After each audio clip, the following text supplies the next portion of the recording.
আজ আপনাদেরকে দেখাবো গরিবের বারবিকিউ ফিশ। এই গরিবের বারবিকিউ ফিশটা আমি রেস্টুরেন্টে কিভাবে করেছি আজ আপনাদের সাথে সম্পূর্ণ রেসিপিটা শেয়ার করব। আমার এখানে তেলাপিয়া মাছ দিয়ে এই গরিবের বারবিকিউ ফিশটা তৈরি করব। আমার এখানে তেলাপিয়া মাছ নিয়ে নিলাম, আপনারা চাইলে যে কোনো মাছই এখানে নিয়ে নিতে পারেন। আমি যাতে গরিবের বারবিকিউ ফিশ তৈরি করব সেজন্য আমার কাছে তেলাপিয়া মাছটাই বেস্ট। এমনকি তেলাপিয়া মাছের বারবিকিউটা রেস্টুরেন্টে কিন্তু খুবই জনপ্রিয় একটা আইটেম। এমনকি রেস্টুরেন্টে ইউজ পরিমাণ এই তেলাপিয়া মাছ সেল হয়ে থাকে। এমনকি বিভিন্ন ফুড কার্টে বিভিন্ন লোকেশনে এই তেলাপিয়া মাছের বারবিকিউ সেল করে থাকে। আপনারা একবার তেলাপিয়া মাছের বারবিকিউ বাসায় খুবই সহজে তৈরি করে খেয়ে দেখেন, খুবই মজা। ফার্স্ট আমার এখানে 500 থেকে 600 গ্রামের মতো একটা তেলাপিয়া মাছ ছিল। এই মাছটা আমি খুবই ভালো করে পরিষ্কার করে নিচ্ছি। আমি খুবই সুন্দর করে কাঁটাগুলো কিন্তু ভালো করে কেটে নিয়েছি আগে, তারপরে পেটটা কেটে তারপরে এখন আমি কানগুলো খুবই ভালো করে কেটে নিচ্ছি।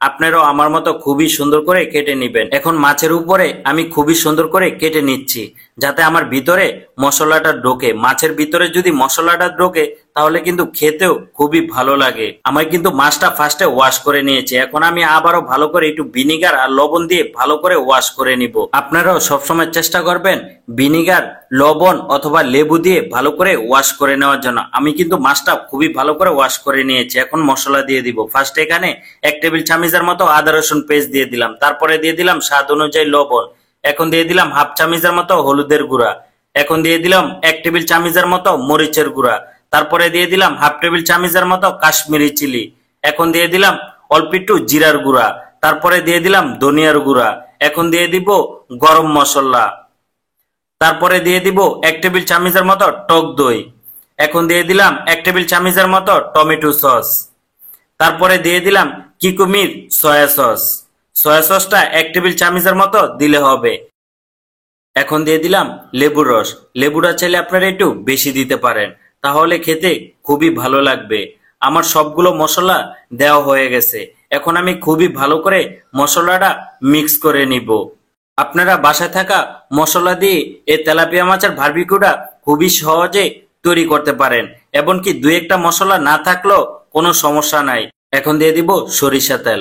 আমি কিন্তু একেবারে অল্প একটু সরিষা তেল দিয়ে এই মশলাটা আবারও ভালো করে মিক্স করে নিচ্ছি।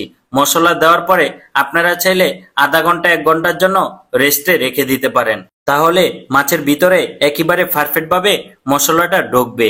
আমি কিন্তু মশলাটা দেওয়ার পরে 1 ঘন্টা রেখে দিয়েছিলাম। এখন আমি বড় ওভেনে ব্রেক করে নিব।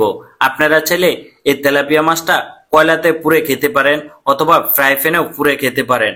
আমি এই ওভেনে 250 থেকে 300 ডিগ্রি তাপমাত্রায় প্রায় 25 মিনিট ব্রেক করে নিয়েছি।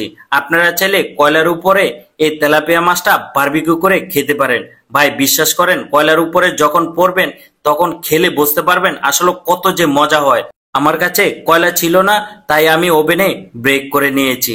আপনারা চাইলে কয়লার উপরে পড়তে পারেন অথবা ফ্রাই প্যানও পুড়ে খেতে পারেন। এখন খুবই সুন্দর করে উপরে দিয়ে একটু ঘি দিয়ে দিলাম। আপনারা চাইলে এখানে একটু বারবিকিউ সসও দিতে পারেন। আমি নিজে খাবো সেজন্য আমি বারবিকিউ সসটা দেইনি। বন্ধুরা, ভিডিওটা ভালো লাগলে অবশ্যই আপনারা একটু লাইক, কমেন্ট, শেয়ার করে দিবেন।